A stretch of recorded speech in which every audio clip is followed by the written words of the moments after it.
Hi friends, జై Shri Krishna. Welcome to Ammu amazing. ఎలా ఉన్నారు? మీరందరూ బాగుండాలని కోరుకుంటూ నేను మీ కళావతి. మరి ఇప్పుడు నేనైతే అమ్ము గార్డెన్ లో ఉన్నానండి. మరి అమ్ము గార్డెన్ లో ఒక ప్లాంట్ ని మీకు ఇప్పుడు చూపించబోతున్నాను. మరి చూసేద్దామా? పదండి. ఇదిగోండి ఫ్రెండ్స్, నేను చూపించబోయే ప్లాంట్ వచ్చి ఇదేనండి. ఇదేంటో తెలుసా? బిర్యానీ ఆకండి. మనం బిర్యానీ లేక అన్నం వండేటప్పుడు కూడా ఈ ప్లాంట్ ఆకులను వేసుకుంటే ఫ్లేవర్ చాలా బాగుంటుంది. బిర్యానీలో ఎసెన్స్ బదులు ఈ ఆకును వేసుకుంటే చాలా మంచిదండి, ఫ్లేవర్ గా ఉంటుంది. ఈ ప్లాంట్ వచ్చి చిన్న మొక్కని ఉడిసానండి. చూడండి ఎన్ని మొక్కలు వచ్చేసాయో, చాలా బాగున్నాయి కదా.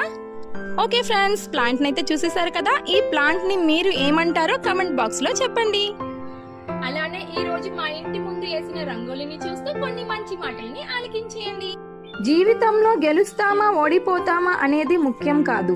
సరైన దారిలో మంచి విలువలతో ప్రయత్నిస్తే అదే నిజమైన గెలుపు. ఓకే ఫ్రెండ్స్, మరో వీడియోలో మళ్ళీ కలుసుకుందాం. రాధే రాధే.